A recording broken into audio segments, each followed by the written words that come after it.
Hello friends, hope सब बढ़िया होंगे। तो आज हम करेंगे लॉज ऑफ मोशन का पार्ट 4, जिसमें हम पढ़ेंगे न्यूटन्स के थर्ड लॉ ऑफ मोशन के बारे में। ये क्या कहते हैं कि अगर कोई एक्शन हुआ है तो उसका इक्वल और ऑपोजिट रिएक्शन होगा। क्या कहते हैं? To every action there is always an equal and opposite reaction।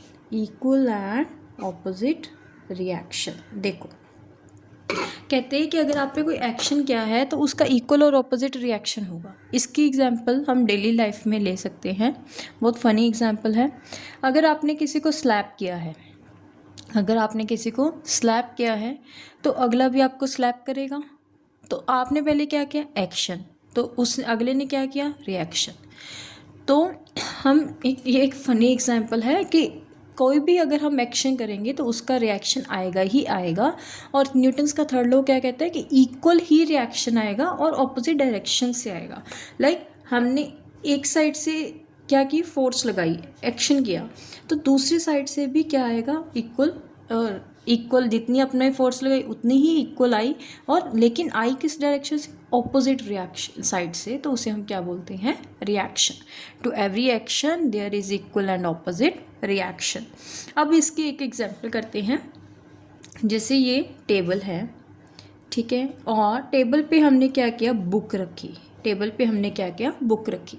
आपने देखा होगा हम जित टेबल पे बुक रखते हैं, बुक नीचे क्यों नहीं जाती? ये बुक ऊपर क्यों नहीं जाती? देखो, बुक को जब हमने टेबल पे रखा तो बुक क्या करेगी? नीचे को फोर्स लगाएगी, दैट इज़ एक्शन। उसने क्या किया? एक्शन किया, ठीक है। जो टेबल है वो भी क्या करेगा? रिएक्शन देगा। उसने क्या किया? इक्वल एंड ऑपोजिट रिएक्शन दिया। इक्वल एंड ऑपोजिट क्या किया? उसने रिएक्शन दिया, जिस वजह से जो बुक है वो टेबल पे हम रख सकते हैं। क्या कर सकते हैं? बुक को टेबल पे रख सकते हैं, ठीक है। अब इसकी एक और एग्जांपल करते हैं। जैसे ये ग्राउंड है और कोई मैन है, उसने चलना है। उसने क्या करना है? चलना है। तो वो क्या करेगा? जैसे उसने अपने पैर के साथ फोर्स लगाई ग्राउंड पे। क्या किया? फोर्स लगाई ग्राउंड पे।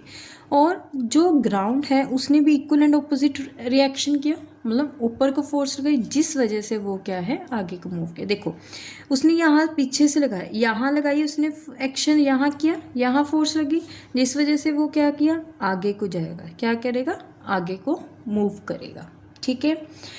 ऐसे ही एग्जाम्पल है, अगर हम वॉल को पुश कर रहे हैं, जैसे ये वॉल है, हम इसको पुश कर रहे हैं, हमने वॉल के ऊपर क्या किया? एक्शन लगाया, वॉल ने भी हमें क्या दिया?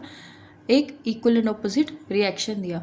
अगर वॉल रिएक्शन ना दे तो वॉल तो इजीली क्या कर सकते हैं? हम उसको मूव कर सकते हैं, ठीक है। और इसकी एग्जांपल क्या है? जैसे सपोज करो कोई गन है, क्या है? गन है, और गन में से हमने क्या किया? बुलेट निकाली। गन में से हमने क्या किया? बुलेट निकली, ठीक है। अब बुलेट क्या है? आगे को निकली। बुलेट क्या है? आगे को निकली, एक्शन आगे को हुआ।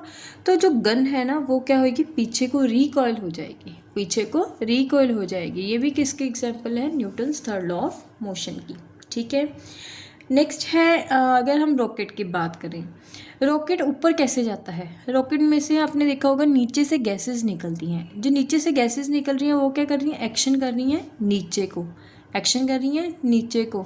तो जिस वजह से नीचे जब फोर्स लग रही है तो उतनी ही फोर्स ऊपर को लगेगी, क्योंकि उसने रिएक्शन देना है, जिस वजह से जो रॉकेट है वो ऊपर उड़ता है, ठीक है।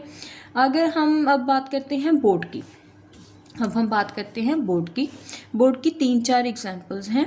जैसे ये शोर है, ये क्या है? शोर है। ये क्या है? शोर है। और ये क्या है? अपनी बोट है, ठीक है। अगर हमने बोट को आगे को मूव करना है तो हमें क्या करना होगा? जो शोर है, शोर से हमें दूर करना पड़ेगा। बोट्समैन क्या करेगा कि शोर को ऐसे पीछे को करेगा, जिस वजह से जो बोट है वो आगे को मूव करेगी। बोट क्या है? आगे को मूव करेगी। ऐसे ही अगर वाटर में है, अगर पानी में है, तो क्या होगा? जो बोट्समैन होगा वो क्या करेगा? ओर को, जो उसकी जिसके साथ वो चलाते हैं, उसको क्या करेगा? पानी में पीछे को करेगा, जिस वजह से बोट क्या होगी? आगे को मूव करेगी, आगे को मूव करेगी। और अगर आपने देखा होगा कि जैसे हम जब बोट से उतरते हैं, बोट से क्या करते हैं, उतरते हैं तो बोट पीछे को जाती है। क्यों? जब हम आगे को उतरने की कोशिश करते हैं, हम क्या करते हैं, एक्शन आगे को करते हैं, जिसकी वजह से जो बोट है वो पीछे को बैकवर्ड जाएगी। इसी वजह से जब हम उतरते हैं बोट से तो जो बोट है वो क्या करती है, पीछे की तरफ जाती है। ठीक है। और इसकी एक लास्ट एग्जांपल है, जब भी क्रिकेटर क्या करता है, बॉल को कैच करता है तो अपना हाथ पीछे को क्यों खींचता है? क्योंकि जो बॉल है वो उसके पाम पे आके लगेगी। बॉल जब पाम पे आके लगेगी तो जो हाथ है उसने भी क्या किया, उस पर इक्वल एंड ऑपोजिट रिएक्शन लगाया, जिस वजह से जो बॉल है वो बाहर निकलने के चांसेस रहते हैं हाथ से।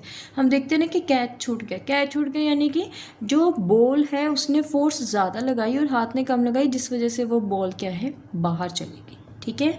इस तरीके से जो न्यूटन्स का थर्ड लॉ है, उन्होंने क्या बोला था कि to every action there is equal and opposite reaction.